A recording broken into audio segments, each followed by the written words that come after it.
I know.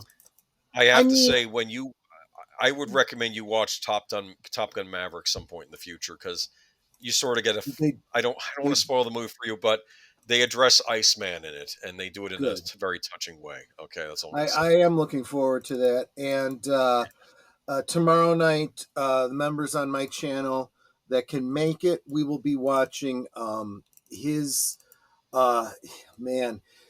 He as Morrison. He's the one that introduced me to the Doors. When that came out, I mean, I knew of the Doors, but I really got into their music from that movie. And looking at him versus the archive, footage of the band and whatnot, I'm like, my gosh, he really looks like him. It's amazing. And then you look at Tombstone, right? And he just did an incredible. I mean, you know how I am with historic pieces. If you're going to play somebody, I want to believe that you are that person and not this actor. And look, Val Kilmer, you recognize Val Kilmer from the roles he was in, but you would quickly forget it was Val Kilmer as you're watching that movie. That's what a good actor does, Yeah.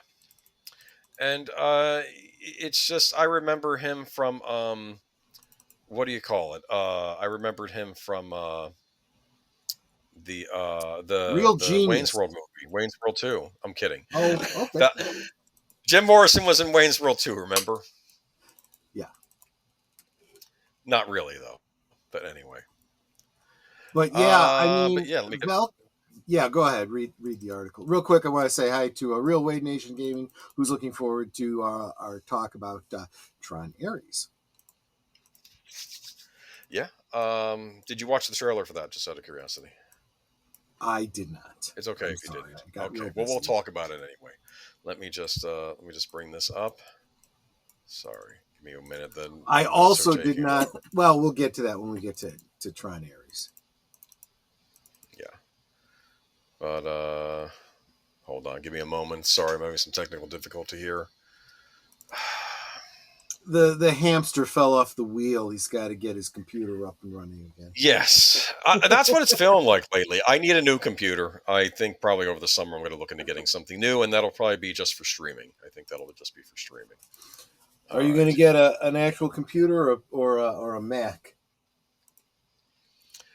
What do you have against Macs? Let's talk about Val. All right, hold on. Sorry about that. Give me a moment. Sorry. You're having a moment. I understand. Yes. Well, anyway, Val Kilmer dead at 65, though. It's. I mean, when did you know he was ill? Well, I knew. I guess I didn't know until the filming of what do you call it? You just said it. The Top Gun Maverick. Because I was hearing the behind the scenes about how they were going to do an homage to him in it and whatnot. I was like, wow. But am I correct? It was throat cancer? You know what? Yeah, I got the article up if you want me to read it. I have it up now too, but maybe why don't you read it for now, and then I'll sure cover for the other ones. All right. So Val Kilmer, star of Batman Forever and Tombstone, dies at 65. I understand why they go with Batman Forever, but that's really not one of his best roles. It was an okay role, but well, we'll get into it. Val Kilmer, who played Bruce Wayne in Batman Forever, channeled Jim Morrison in Oliver Stone's The Doors and starred as the tubercular Doc Holliday in Tombstone. Died Tuesday in Los Angeles. His daughter Mercedes told the New York Times the cause was pneumonia. He was 65. He had been battling throat cancer for several years. Just an aside, a lot of people that die from pneumonia have it's a respiratory infection that you get generally because you're fighting something else. That's why so many older and at illness at risk people die from pneumonia. I mean, but that's pneumonia. It's not like we have any new respiratory diseases that work the same way and always have anything novel. Just saying. Anyway, Kilmer reps did not immediately respond to Variety's request for comment. Yeah, he was kind of baby-faced, wasn't he? The baby-faced blonde actor had a solid run as a leading man in the volatile reputation in the 80s and 90s, starring in Top Gun, Real Genius, Willow, Heat, and The Saint. Yeah, I'd forgotten about The Saint. He returned briefly to screens in 2022's Top Maverick, although he could no longer speak due to his cancer. In 2021, a documentary of his life, Val, was released. His son provided the actor's voice, and the film utilized hundreds of hours of video he had recorded over the years, giving a revealing look at the sets he worked on and showing the actor to be an introspective thinker and with an artist's soul. Kilmer took over for Michael Keaton for Joel Schumacher's 1995 Batman Forever, receiving mixed reviews for his take on The Dark Knight.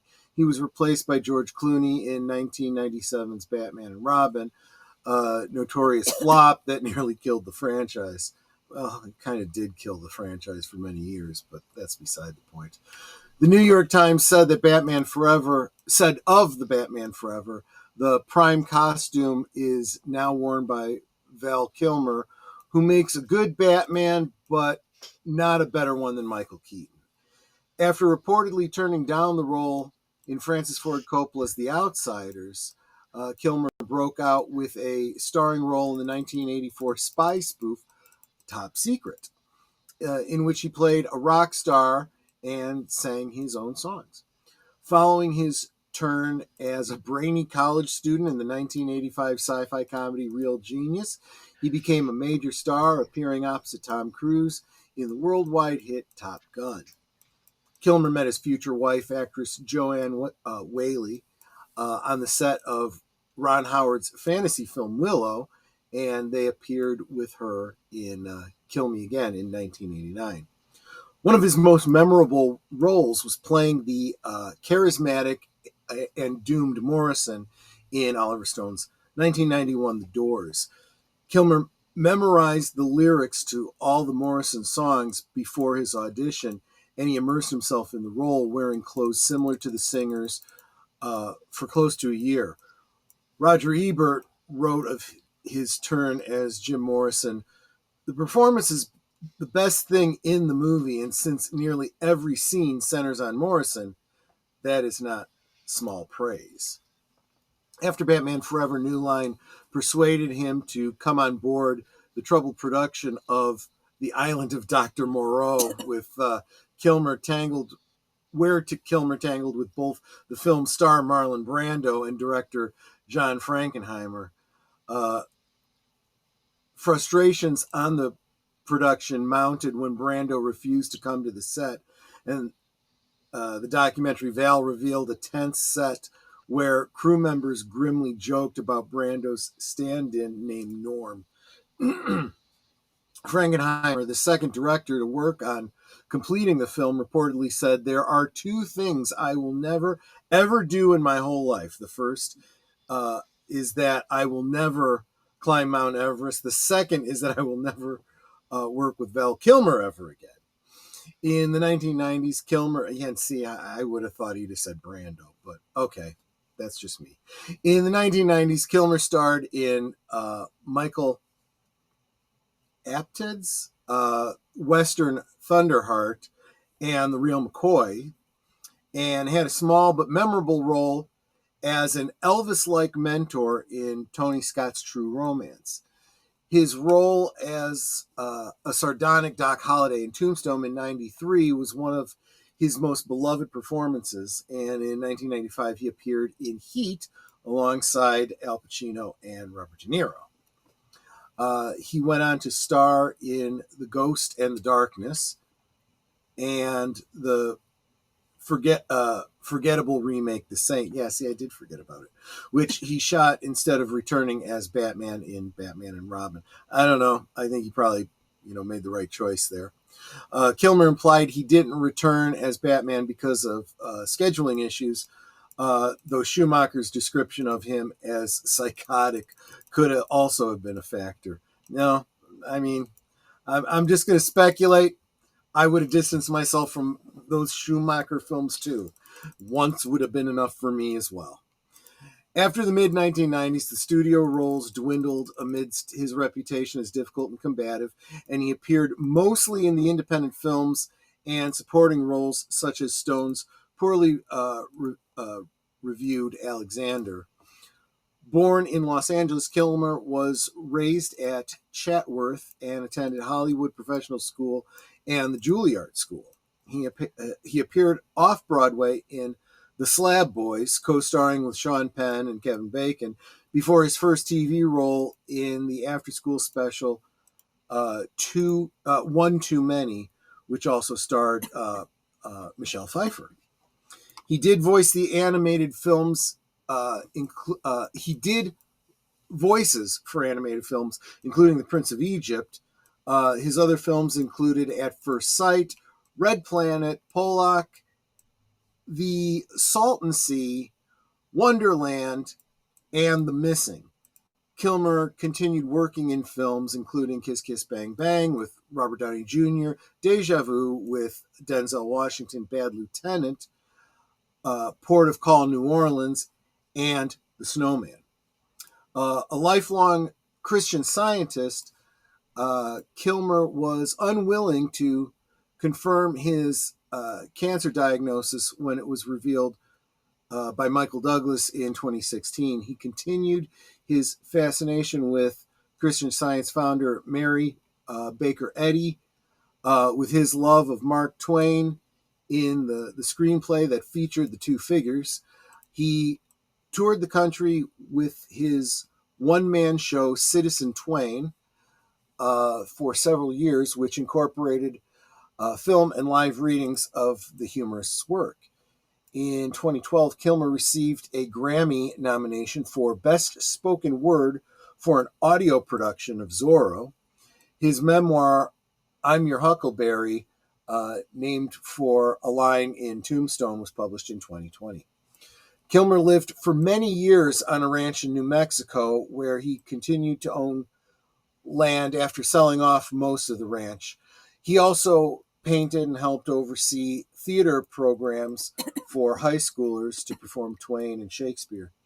He was divorced from Watley in 1996, and he's survived by a daughter, Mercedes, and a son, Jack. So there you go. There you go. I'm back. Yes, you are. Just perfect timing. I just finished up the article. Sorry about that. Okay. No worries. No worries. It not happen again. All right, but I have the notes already. Rest in peace, Val Kilmer. Did anybody else have any fond memories in the chat? I remember him from Top Secret. I know you're a fan of that one. Yeah, I really loved more than Top Secret, though. I really loved Real Genius. His character in that was one I just really wanted to emulate, and I knew guys like him that were just way too smart for their own good, but really did not apply themselves scholastically. But he was brilliant in that movie. Remember when he did the test and he knew the professor hated him? He says it's an A, even though he knew he was probably going to fail because the teacher had it out for him, right? Yeah, but exactly. And I remember the big house filled with popcorn in that movie. Remember that? That was brilliant. That was absolutely brilliant. And I love the bit where the kid says to him, I had a dream last night. He goes, oh, is it the one where you're standing on a hill surrounded by women in Greek robes throwing pickles at you? He's like, no. He goes, oh, maybe it's just me then. You know what? But I like that, though, because the idea was that other kid, he was too uptight, right? Because part of the problem though, he's a prodigy, so he's in there too young, right? So he's of course awkward. He had a lot of great, very smart lines, like like in the immortal words of Socrates, who said, "I drink what?"